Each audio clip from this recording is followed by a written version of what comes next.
Momen kocak Gibran reka booming kasih hadiah ke Bupati Kendal tersorot, isinya bikin warganet kaget. Tingkah kocak Wali Kota Solo Gibran reka booming yang keciduk kasih hadiah kepada Bupati Kendal Diko Ganinduto. Momen itu diketahui saat pertemuan kepala daerah sejateng di Kota Semarang.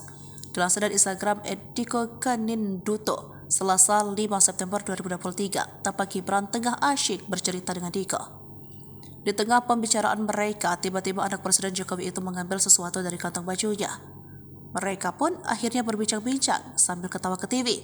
Namun saat asyik ngobrol, tiba-tiba Gibran memberikan sesuatu kepada Diko dari kantong bajunya. Suami artis Caca Frederica itu ketawa lantaran hadiahnya tak disangka. Ternyata hadiahnya sebuah aksesoris dengan gambar Upin Ipin.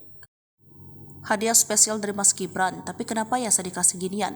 Kendal handal, Kendal kompetitif, ungkap Diko dalam keterangan videonya dikutip pada Rabu 6 September 2023. Dalam momen itu, Gibran tahan tawa saat Diko menunjukkan hadiah yang berupa gantungan kunci Upin Ipin ke arah kamera.